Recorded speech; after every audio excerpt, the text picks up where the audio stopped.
Welcome to another video in which we are going to write Python program to create a long multi-line string. So guys, we will see how we can create the long string that needs to be printed on the multiple lines using three ways over here.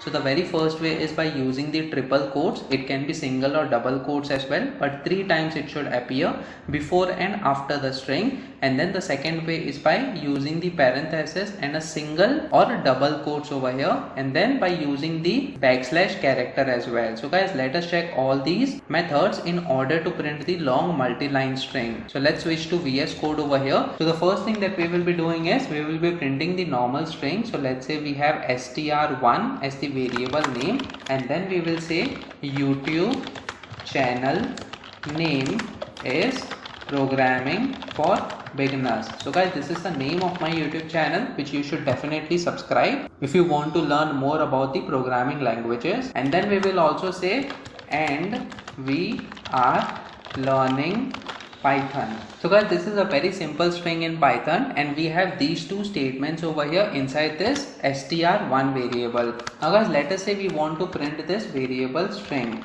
So over here we can simply have the print function, and then we can say str1 in this case. So let me just save this file now and try running this code.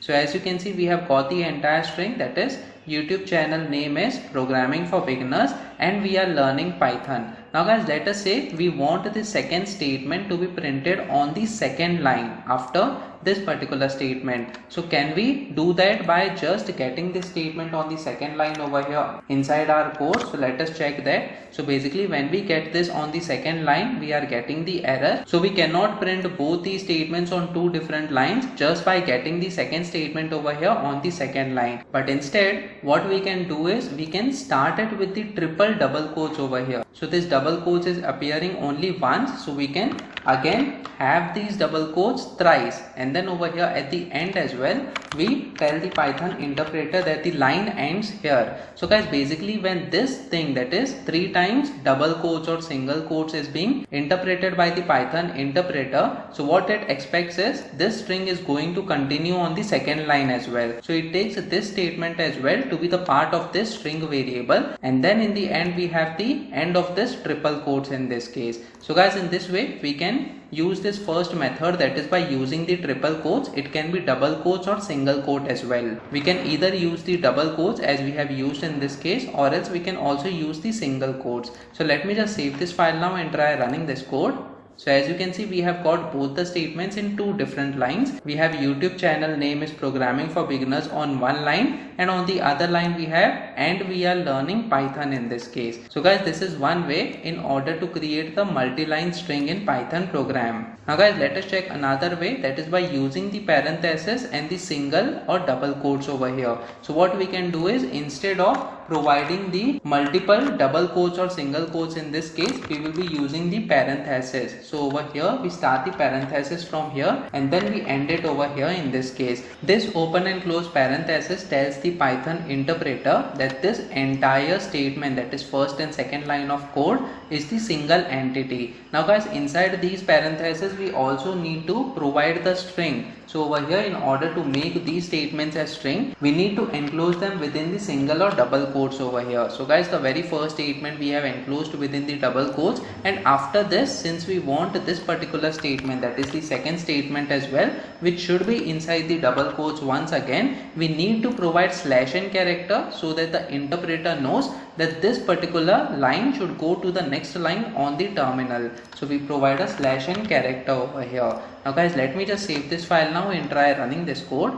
So as you can see, we have got both the statements in two different lines over here. What if we don't provide the /n character? Whether the second statement will go on the second line in the terminal? Let us check that. So if we remove the /n character from here, let me just save this file now and try running this code once again. So as you can see, both the statements are coming on the same line now. So the /n character is important in order to make the Python interpreter understand that the next statement should come on the next line on the terminal. So we need to provide the /n character after the end of the string, and we can have any number of string that we want based on the number of statements that we have based on our requirements. So guys, this was about the second method of using the parenthesis and the single or double quotes. Now guys, we can also also use the single backslash over here. So instead of using the open and close parenthesis, we have another way, that is by using the backslashes in this case. So guys, since we have removed the open and close parenthesis, what we can do is at the end of the string we can provide the single backslash over here. So this makes the Python interpreter understand that it can expect another statement to be the part of this particular string variable, that is str1 over here. So guys, this is another way, that is the third way in order to print the multi-line string. So let me just save this file now and try running this code once again. So as you can see, both the statements are coming on two different lines. Now guys, let us say we have another statement over here. So at the end of the second statement, what we have to do is we have to provide a single backslash character, and then once again we can say this is another statement. So guys, this particular statement will also be printed on the third line now. So let me just save this file now and try running this code once again. So as you can see, the second and the third statement are still coming on the same line. That's because we have done the mistake. We have not included the slash n character over here at the end of the second statement. So let me just provide that as well, the missing slash n character. Let me just save this file now and try running this code once again. So as you can see, now we have got the third statement, that is this is another statement on a separate line over here. So in this way we can create and print the multi-line string using these three methods as we have just seen. Please make sure that you practice on your own so that on different inputs you get different outputs. Make sure that you like this video so that it reaches to more people, and subscribe to the channel so that you get the notifications on upcoming videos as well. The next video that we are going to talk about is Python program to measure the elapsed time in Python. So stay tuned.